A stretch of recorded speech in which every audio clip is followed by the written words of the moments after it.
kelompok 2 Prodi Bisnis dan Wisata kelas B. Saya Nurena Afifah Farah Waida. Saya Skaca Hidayo. Saya Rafima Syifa Yundia. Di sini kita akan melakukan wawancara mengenai pentahelix. Sebelumnya kami bersama dengan Bapak. Saya Bagus Aditya, temannya mereka, teman kuliah. Bapak selaku apa ya? Saya selaku Direktur Utama BUMDes Merapi Sejahtera, Kecamatan Pakem, Kelurahan Hargopinangun.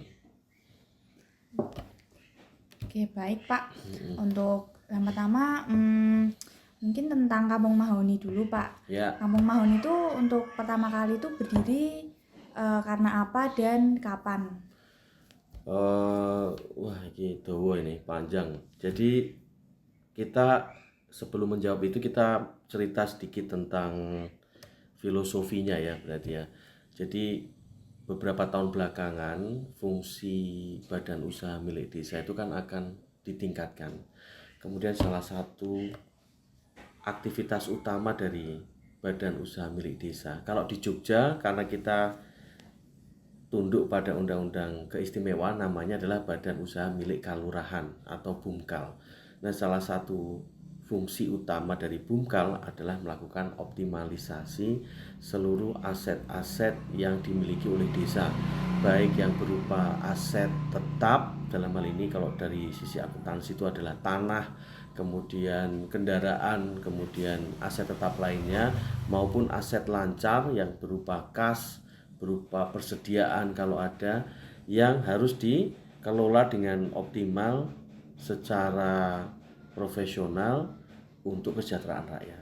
Nah, kemudian kita melihat salah satu aset tetap yang dimiliki oleh kalurahan itu adalah sebidang tanah yang pada saat itu belum ada fungsinya. Sebidang tanah itu terletak di daerah yang teman-teman lihat yang sekarang berdiri Kampung Mahoni. Nah, kemudian bersama Pak Lurah, bersama dengan Kepala Desa, pada saat itu kita berpikir ini tanah mau diapain, karena sudah bertahun-tahun tidak memiliki, bisa dikatakan produktivitas, dia idle, dia tidak memiliki nilai tambah dan sebagainya. Akhirnya kita berpikir, kita melakukan analisa, kita melakukan rapat dan memutuskan usaha yang saat ini ada di tempat kami di Kaliurang adalah usaha-usaha yang terkait dengan pariwisata. Berdasarkan analisa potensi itu, makanya kita memutuskan ya udah yuk kita buat tempat ini menjadi tempat wisata, tetapi dengan bisnis model yang mungkin kemudian enggak orang datang berkunjung di situ ada hewan langka dan sebagainya, enggak seperti itu. Jadi kita lebih masuk kepada industri MICE, namanya Meeting, Incentives, Conference sama Exhibition, yang kemudian menjadi sebuah UPS kami, Unique Selling Proposition, USP kok UPS ya, Unique Selling Proposition kami adalah rapat atau kemudian makan atau kemudian melakukan pameran tapi di dalam hutan Mahoni. Nah, sehingga itu kenapa Mahoni dibentuk, karena lahannya dulunya tidak dikelola sama sekali. Kita mulai membentuk ini pada tahun 2022 ya, 2022 kita baru kemudian mencoba membuka lahan, mencoba kemudian menata lahannya, itu dimulai sejak 2022 sampai sekarang.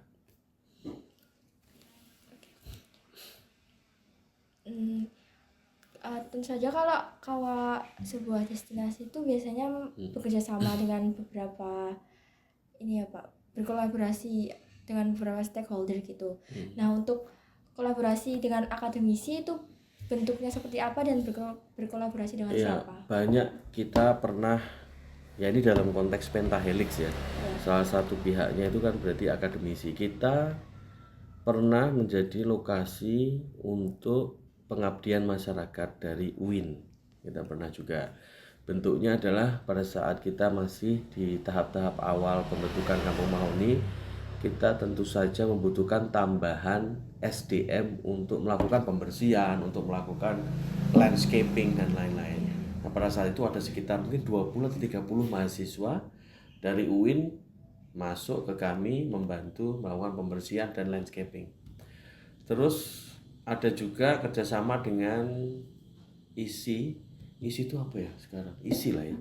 ISI Institut Seni Rupa Indonesia kalau nggak salah namanya. Mereka bekerja sama dengan kita untuk kemudian mempersiapkan Kampung Mahoni ini menjadi tempat pagelaran seni, pertunjukan seni yang kita benchmarknya dari Bali. Saat ini juga masih berjalan, kita masih mencoba melihat formula apa yang paling tepat untuk bisa ditaruh di Kampung Mahoni dalam konteks pagelaran seni.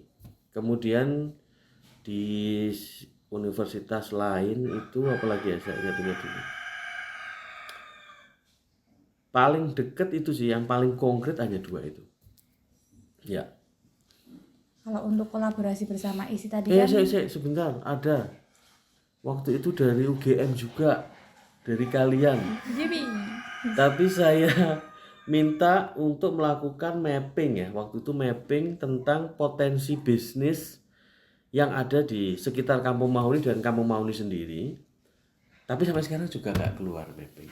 Saya udah minta. Jadi kalau cuman kita kan mengharapkan kerjasama dengan akademisi itu tidak kerjasama yang hanya basa-basi. Saya itu agak capek kalau cuma basa-basi. Jadi ya udah konkretnya apa, kamu mau, apalagi yang cuma ngedrop duit mau bantu itu saya tolak. Jadi saya pengennya ada kontribusi positif yang memang bermanfaat dan bisa langsung dirasakan. Ya, yang terakhir itu analisa tentang potensi bisnis yang seharusnya bisa dioptimalkan gitu ya. Misalnya mungkin ada sayuran atau apa, teman sampai saat ini juga belum keluar. Kalau yang kolaborasi sama Institut Seni Indonesia tadi kan bentuknya pagelaran gitu ya Pak, dan lebih mengutamakan dari pagelaran Bali gitu. Enggak. Atau benchmarknya seperti Bali ya. Kita Bali itu kan ada suatu tempat, kemudian ada pagelaran seninya, tapi kita bukan orang Bali kan. Kita hanya membenchmark bisnis modelnya, bukan kontennya. Jadi ini hanya konteks copy pasting namanya, tapi bukan kontennya. Kontennya kita punya tarian sendiri. Tapi the way mereka create business value-nya, kemudian mereka create komunikasi kepada masyarakat bahwa hey, gua ada tempat nih pertunjukan seni, itu yang kita coba copy. Berarti mau membuat semacam pagelaran gitu. Iya, pagelaran tapi ya tarinya tetap jelas tari lokal Jawa. sini ya. Dan kalau bisa memang tari yang ada di Kelurahan Hargobinangun, karena kan kita kembali lagi ke fungsi sosial Bumkal adalah mengangkat potensi daerah. Itu rencananya kalau misalnya sudah terlaksana dengan baik, kemudian pagelaran tersebut nanti apakah akan ditampilkan secara periodik atau hanya rencananya dimasukkan ke event-event aja Pak? Awalnya kita memang punya semangat ini akan menjadi sebuah pertunjukan periodik yang bisa didatengin seperti mungkin di Prambanan atau di Bali lah ya. Di Bali everybody can come and enjoy the dance. Tapi kalau saat ini awalnya mungkin nanti kita akan melakukan validasi pasar dulu, tes pasar, kemudian prototyping, responnya seperti apa. Kalau memang itu semuanya memuaskan, kita akan lakukan ini secara berkala.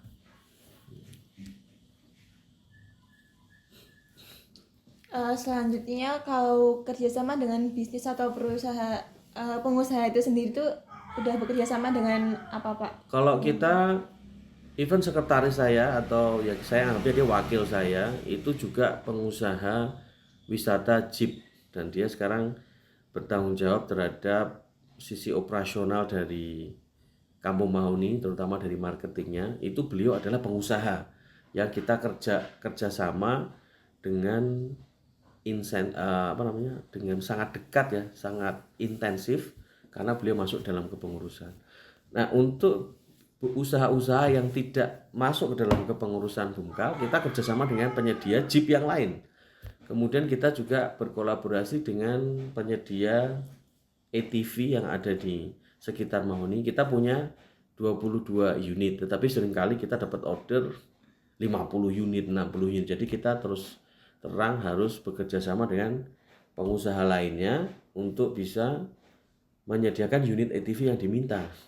Kemudian kita juga bekerja sama dengan UMKM lokal, usaha menengah yang ada di sekitar Hargo Binangun maupun di sekitar Kampung Mahoni untuk menyediakan, seringkali kita menyediakan makanannya atau oleh-oleh khusus yang akan dipajang di Kampung Mahoni.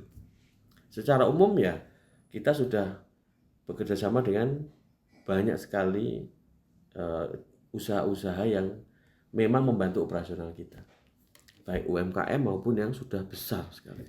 Termasuk tour leader ya, jangan lupa tour leader kita sekitar 200-an tour leader juga bekerja sama dengan kita. Terus apakah Kampung Mahoni ini sudah ada paket wisatanya, terus bekerja sama dengan biro wisata gitu? Ya kalau kita, karena kita adalah salah satu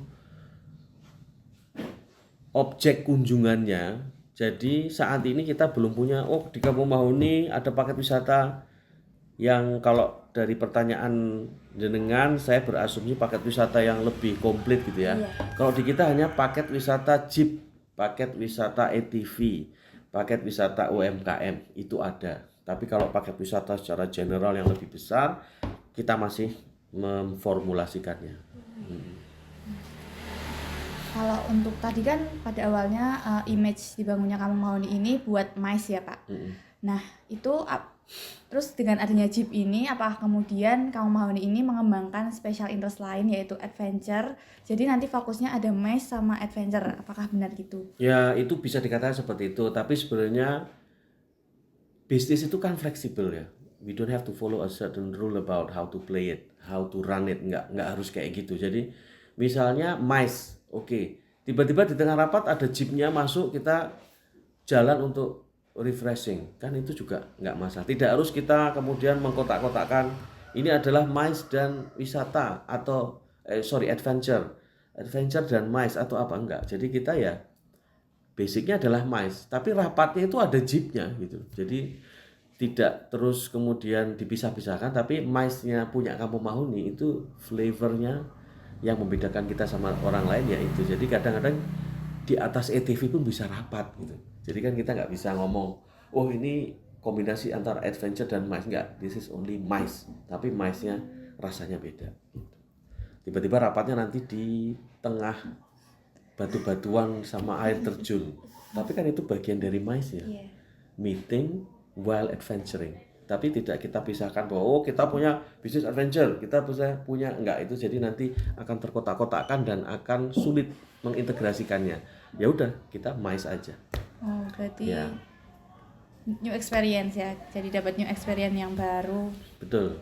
Terus karena kan ini kerjasama dengan UMKM lokal ya Pak, apakah ada dampak yang signifikan buat masyarakat sekitarnya? Alhamdulillah, kita misalnya dari sisi UMKM-nya aja ya, penjualan juga repeat order selalu ada. Banyak sekali snack yang kita provide habis di repeat order. Kemudian kita juga punya kerjasama dengan UMKM yang kemudian menyediakan bahan baku buat kita. Alhamdulillah juga kita sudah mungkin kemarin berapa ya tamu kita mungkin sudah alhamdulillah di angka ribuan ya, udah di angka ribuan. Jadi kontribusi itu secara nggak langsung maupun langsung ya dirasakan oleh UMKM. Makanya alhamdulillah kita saat ini di Kampung Mahoni sendiri itu ada 10 pegawai masih bisa dibayar semua, alhamdulillah. Ya itu kan salah satu parameter how good is our business is when we can cope with our operational cost. Salah satunya adalah salary mereka. Tadi yang pertanyaan tentang biro wisata, apakah sudah bekerja sama dengan biro wisata? Nah itu 200 tour leader. 200. Tour leader itu maksudnya biro wisata ya. Jadi mungkin Sekar yang di daerah wisata yang namanya tour leader itu dia punya paket gitu.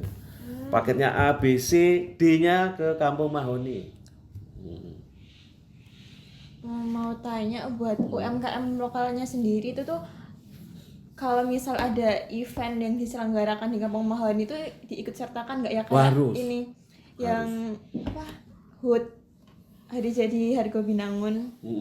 Harus, itu kita kalau ada event dalam waktu dekat mungkin ada juga ya kayak jambore Yamaha apa gitu ya, sekitar 10 ribuan orang akan datang. Itu juga UMKM kita libatkan. Pada saat ulang tahun Hargo, UMKM semua membuka stand di sana. Karena kita memang tujuan awalnya dari visi dan misi kita kan bukan hanya mencari profit, tapi juga mencari kesejahteraan bersama di Kelurahan Hargobinangun pada khususnya. Jadi setiap kali ada event besar, pasti kita open kepada UMKM. Untuk stakeholder berikutnya, untuk kerjasama dengan pemerintah itu bagaimana Pak? Kalau pemerintah sendiri kita kan pertama kita berdiri di bawah naungan pemerintah desa ya, karena pemerintah desa atau kelurahan itu juga bagian dari pemerintahan. Mereka yang melakukan supervisi langsung kepada kita, melakukan dukungan langsung, kemudian melakukan penyertaan dana, itu adalah pemerintah desa. Di sisi lain di atasnya ada yang namanya Kapanewon. Kalau sebelumnya disebut kecamatan. Di Kapanewon itu ada beberapa fungsi, termasuk misalnya pendampingan atau bisa dikatakan pendamping ya, pendamping bungkal.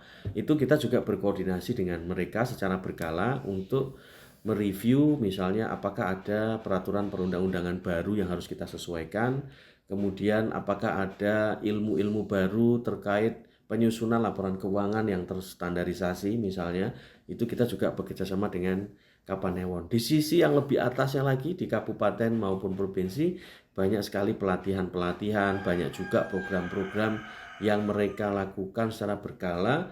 Intinya semua program itu bertujuan untuk meningkatkan kemampuan kita sebagai sebuah organisasi. Jadi kita sering ikut pelatihan dan pengayaan skill yang dilakukan oleh pemerintah dari level kelurahan sampai provinsi. Berarti juga ada kolaborasi dengan Dinas Pariwisata juga Ya, Pak? banyak sekali. Dinas Pariwisata pun pernah melakukan acara di kita, sosialisasi tentang narkoba kalau nggak salah. Itu juga kita bekerjasama secara, bisa dikatakan secara bisnis ya, karena kita menyediakan tempat bagi mereka untuk menjalankan aktivitasnya. Kemudian untuk kolaborasi bersama masyarakat itu gimana Pak? Melibatkan sekitar masyarakat atau juga dari yang di luar? Kalau dari masyarakat secara khusus ya, saat ini seluruh karyawan kita itu adalah orang Hargobinangun. Hanya satu orang aja yang dari luar, karena waktu itu memang kita butuh skill khusus terutama dalam penyediaan food and beverage industry. Itu kalau orang lokal Hargobinangun mungkin jarang yang punya skill itu. Jadi kita hanya ada satu orang dari 30 orang ya, itu kan angkanya bisa dikatakan nggak signifikan. Jadi yang pertama itu. Yang kedua adalah kalau misalnya ada event, kita kan juga punya komunitas tari, komunitas jatilan, komunitas-komunitas lain, bahkan kemudian untuk secara kontribusi langsung kepada masyarakat seperti parkir, itu semua dihandle oleh masyarakat Hargobinangun. Jadi nggak ada pihak luar, pihak lain yang kemudian terlibat secara langsung dalam distribusi pendapatan ya, kalau bisa dikatakan seperti itu. Berarti untuk event-event yang terselenggara kayak HUT Hargobinangun, terus Festival Budaya Lereng Merapi, itu untuk pengelolanya atau yang mempersiapkan itu 100% dari masyarakat lokal. Betul. Jadi sejak awal didirikannya masyarakat sangat mendukung. Alhamdulillah sangat mendukung sampai sekarang, tidak ada pertentangan sedikit pun, nggak ada, alhamdulillah. Lalu untuk medianya, untuk Kampung Mawon sendiri ini udah ada apa aja Pak buat media promosi? Media promosi kita ada sosial media, Instagram, terus ada YouTube juga, tapi saat ini yang utama adalah Instagram. Kalau untuk yang mengelola Instagram itu tadi kan sekitar 30 karyawan ya. Nah itu apakah hanya ada satu aja orang yang bertugas mengelola, atau semua orang yang terlibat di dalam situ bisa mengelola Instagram ini untuk memaksimalkan promosi? Ya, kalau kita bilang promosi itu tidak terkait dengan jumlah orang ya. Bahkan satu orang bisa handle 22 account Instagram itu biasa. Saya temu di lapangan satu orang handle 30 account Instagram itu biasa. Jadi kalau di kita modelnya yang account yang responsible ya cuma satu. Tapi silakan yang lain kalau mau jadi bank konten, monggo, dia ketemu konten apa menarik direkam di handphonenya, kemudian dikirim ke admin tersebut untuk nanti dilakukan pemilihan dan diupload kayak gitu. Jadi untuk admin sosial media itu ada ya Pak? Ya pasti ada. Dan ini kan saya pernah baca itu ada di artikel IDN Times Jogja. Nah itu apakah kedepannya Kampung Mahoni itu ada rencana untuk berkolaborasi dengan laman media? Laman media itu apa maksudnya? Seperti Artikel khusus di media massa yang cetak atau yang ini maksudnya? Ya baik cetak maupun secara online. Oh, kita intinya sih kalau dari semangat kerjasama dengan media massa itu selalu ada gitu ya. Tapi ya kita lihat efektivitasnya aja deh, karena mungkin kalau sekarang tuh media cetak itu kayaknya ya kita nggak tahu ya, cuman kalau berbagai macam penelitian dan artikel yang saya baca tuh media cetak juga popularitasnya semakin berkurang gitu. Jadi kita memang lebih menyukai bentuk kerjasamanya sama yang online ya, seperti IDN, kemudian beberapa itu pernah Tribun dan lain-lain. Jadi ya kita akan terus bekerja sama, tetapi tidak kemudian harus ada program khusus, karena efektivitas dari media massa yang sifatnya hanya pemberitaan itu tidak seefektif kalau kita langsung jualan di Instagram gitu ya. Karena kan media massa publikasi itu sebenarnya ujung-ujungnya adalah tetap duit, ujung-ujungnya adalah kita promosi yang ada konversinya. Jadi saya pengennya ya yang efektif aja gitu. Nah Pak, kalau dari Kampung Mahoni sendiri ini untuk menjaga hubungan dengan stakeholder itu bagaimana? Stakeholder yang mana? Karena kan semuanya banyak nih, caranya juga beda. Kalau kita dengan pemerintah, jelas yang pertama adalah report, kemudian ada komunikasi, ada fungsi supervisi, itu juga menjaga hubungan. Kemudian kalau dengan perusahaan yang bekerjasama dengan kita, kayak misalnya Jeep, kemudian ATV, jelas itu ada profit sharing ya. Karena menjaga hubungan yang baik itu kan tidak cuman basa-basi ya. Dalam konteks bisnis, menjaga hubungan adalah bagaimana kita bisa mendistribusikan profit, sama-sama untung. Itulah menjaga hubungan kalau dalam bisnis. Kalau dalam tetangga mungkin beda. Kemudian dari stakeholder yang lain, mungkin akademisi, kita nggak punya metode khusus kalau dari akademisi. Jadi kalau mereka datang ya silahkan, kalau enggak ya kita nggak nyari gitu. Karena kita misalnya pernah ya kita cari atau apa itu ya nanti biasanya responnya juga kurang bagus, kita malah di pingpong dan lain-lain. Jadi sekarang ya udah, kita kalau dari akademisi sak madio saja. Kalau ada yang mau kerjasama monggo, tapi kerjasamanya ya yang konkret gitu. Tapi nggak ada cara khusus menjaga hubungan. Kemudian kalau sama media massa juga kita nggak punya cara khusus menjaga hubungan. Yang secara umum aja ya menjaga hubungan di kita itu adalah dengan profit sharing, karena kita konteksnya unit bisnis. Kalau kita unit sosial ya kita salaman tok, assalamualaikum, itu cukup ya. Kalau bisnis kita harus profit sharing. Kalau dari kelima Pentahelix yang berkolaborasi ini, mana sih Pak Pentahelix yang paling memberikan dampak bagi perkembangan Kampung Mahoni sendiri? Yang pertama jelas pengusaha, karena itu yang konkret ngasih duit. Kerjasama sama tour travel, kerjasama dengan penyedia ATV dan lain-lain, itu yang pertama ngasih duit. Yang kedua kerjasama dengan pemerintah kalurahan, itu adalah partner kita yang terbaik. Ada fungsi supervisi dan kemudian fungsi penyediaan dana dan lain-lain. Kita disupport dalam legalitas dan lain-lain, sehingga mereka juga equal ya, sama dengan bisnis dan kelurahan. Ini dua partner utama kita yang sangat mendukung perkembangan kita. Nah setelah itu baru mungkin faktor SDM yang kita saat ini, kalau SDM kita juga tidak kuat atau kurang terlatih, itu kita akan sempoyongan. Karena dari tahun 2022 seperti yang saya ceritakan itu kita sempat vakum karena saya harus memberhentikan semua pegawai karena pegawainya kurang, sehingga kita merubah pola rekrutmen, kemudian ada sistem saringan dan training. Alhamdulillah sampai hari ini berjalan. Jadi 3 hal ini dari Pentahelix yang paling signifikan dalam perkembangan Kampung Mahoni. Kalau terakhir Iya. Ini selanjutnya aja ya, terakhir kalau untuk selama pengembangan Kampung Mahoni ini, apakah ada kendala? Terus apakah ada kendala itu ada ininya nggak Pak? Apa namanya? Solusinya? Ada, karena kalau bisnis nggak ada kendala itu biasanya nggak mungkin gitu ya. Itu hampir nggak, dan bisnis itu selalu rugi, itu sudah patokan, tapi resiko jadi kayanya besar gitu. Jadi salah satu kendala yang kita hadapi jelas adalah SDM, karena pengelolaan sebuah tempat wisata yang baik itu harus didukung oleh SDM yang profesional dan dia memang memiliki skill yang tepat. Nah, pada saat itu dengan semangat kita untuk memberdayakan masyarakat di sekitar Kampung Mahoni, ternyata memang bibit-bibit unggulnya itu tidak kemudian serta-merta bersedia bekerja dengan kita. Pasti mereka mengharapkan gaji yang lebih besar, kemudian mereka mengharapkan exposure terhadap hal baru di hidup mereka gitu ya. Mereka orang Hargobinaun dari lahir, kemudian gede kerja di sana, dia aduh nggak mau deh, kayaknya gue harus keluar gitu misalnya. Sehingga kita solusinya adalah pada saat itu kita melakukan memang tes run dulu, kita hire yang kemudian mau punya semangat kerja, ternyata kinerjanya kurang, akhirnya sampai kita vakum itu hampir 6 bulan pernah.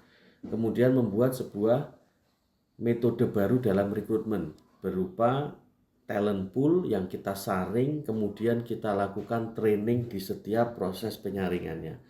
Jadi seperti, karena saya pernah ada background bekerja di BUMN selama 10 tahun, nah itu metode itu kita adopsi untuk kemudian mencari, kalau dalam istilah kuliner itu crème de la crème. Jadi itu krim yang didapatkan dari semua krim yang ada.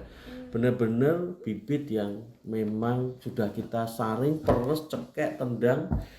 Mereka masih memiliki semangat, mereka masih memiliki motivasi yang besar dan tidak hanya mementingkan gaji. Kalau cuma gaji aja mungkin lebih baik enggak lah gitu ya. Tapi mereka memiliki visi pribadi yang sama dengan Kampung Mahoni, yaitu memajukan Hargobinaun secara umum. Nah, solusinya adalah pakai rekrutmen method. Sebelumnya asal, yang kedua pakai rekrutmen. Kemudian kendala selanjutnya adalah kendala operasional, itu sangat normal juga. Misalnya karena kita itu sulit air ya, memang kita itu di lereng Merapi kayaknya, tapi air itu sulit gitu. Karena banyak sekali reserve pohon waktu itu kan hangus ya pada saat Merapi meletus, sehingga kita itu bergantung kepada sungai akhirnya. Nah, itu seringkali pipa yang kita pakai dari sungai ke Kampung Mahoni yang jaraknya mungkin lebih dari 5 km seringkali terkendala. Sehingga pada saat itu terkendala, kacau perairan di Kampung Mahoni. Sehingga kita kemudian melakukan mitigasi, memberikan solusi. Kita sekarang punya beberapa tandon yang kita letakkan di tempat strategis untuk kemudian menyimpan cadangan air untuk bisa menjamin operasional tetap berjalan. Kemudian masalah lain itu masalah yang sifatnya terkait dengan pihak eksternal ya, terkait dengan regulasi, terkait dengan perizinan, terkait dengan hal-hal eksternal lainnya. Nah, ini kan kita karena beroperasi sebagai unit usaha Bumkal, sehingga banyak sekali mungkin persaingan di luar sana yang mereka bergerak yang lebih lincah karena mereka full bisnis. Tiba-tiba mereka punya biaya marketing 1 miliar yang sangat ekstravaganza gitu, sedangkan kita adalah Bumkal yang harus ngirit-ngirit duitnya. Nah, ini mitigasinya adalah kemudian kita solusinya melakukan marketing atau usaha-usaha mengatasi persaingan itu dengan kekuatan kita ya. Jadi kita akan dalam bisnis juga percaya ada yang namanya invisible hands atau tangan yang nggak terlihat, itu tangannya yang maha kuasa. Jadi masa kita merasa bahwa kita duitnya sedikit terus kalah gitu kan, konsepnya nggak gitu juga gitu ya. Kalau dari agama yang saya yakini, Rasulullah itu kalau perang dengan musuh-musuh beliau, musuh-musuh yang menyakiti beliau itu pasti jumlah musuhnya lebih besar.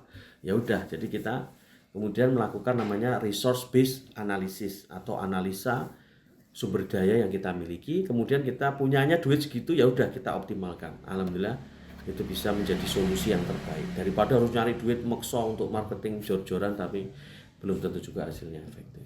Ya. Mau tanya kembali ke yang UMKM tadi loh Pak. Ya. Nah kalau UMKM itu kan tadi katanya kalau event itu diikut sertakan. Nah itu kan pasti dikasih lapak. Nah apakah itu lapaknya bersifat komersial atau enggak? Kalau Atau memang- UMKM kita kasih free. Ada yang komersial tapi itu jarang banget lah. Kalau misalnya ada IO khusus, misalnya ada event Yamaha, nah itu mungkin mereka harus bayar ke IO-nya. Tapi kalau dengan kita ya kita kasih tempat bebas saja. Beberapa kali sharing profit, tapi maksudnya secara umum kita terbuka untuk mereka bisa mengakses tempat kita itu tanpa biaya.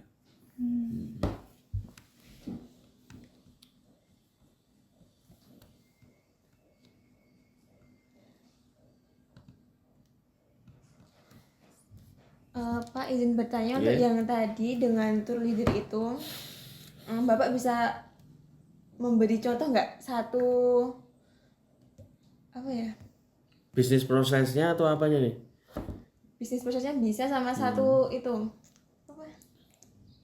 Ada nggak sih Pak satu signifikan kayak biro wisata yang langganan banget gitu ke Kampung Mahoni, atau semuanya kayak ya sudah sama rata aja?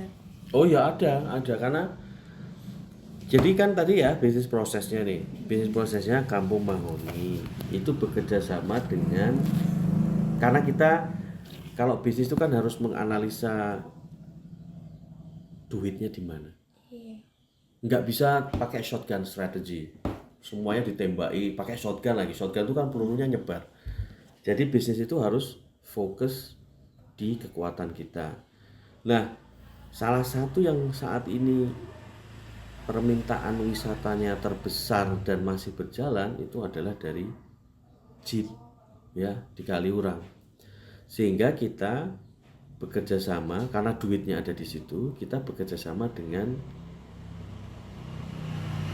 salah satu penyedia jeep wisata di sana, MGM ya, sebagai juga wakil saya di Bungkal yang mengurusi operasional. Nah, kita secara tidak langsung dapat keuntungan, tidak harus membangun jaringan dan relationship dari awal.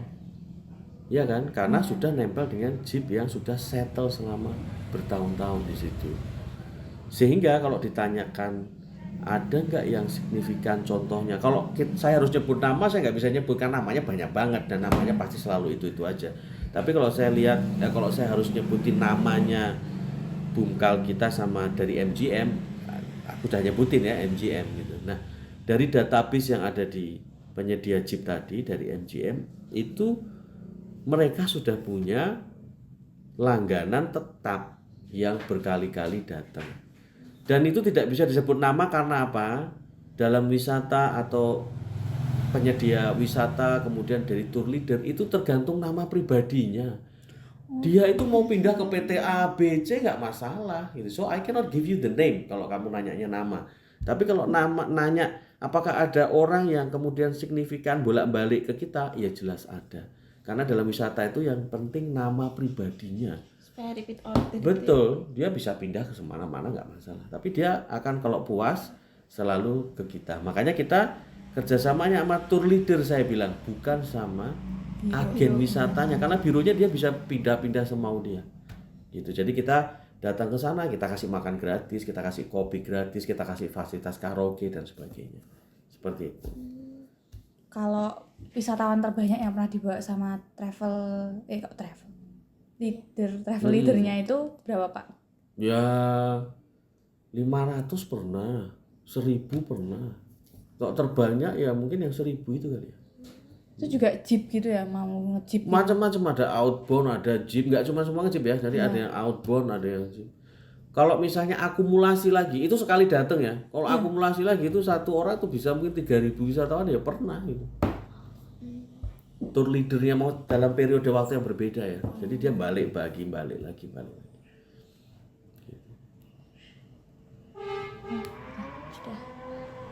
Gimana?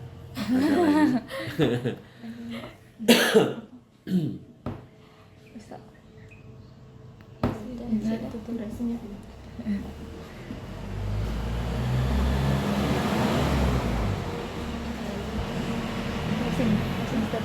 Closing statement. Oh baik Pak. Setelah bertukar cerita tadi, dapat disimpulkan ya kalau Kampung Mahoni itu selama ini sudah berjalan dengan lancar dan jika ada masalah tuh sudah ada solusinya seperti itu. Siapa nih? Cukup kan? Baik. Cukup? Ya. Bingung sendiri kan.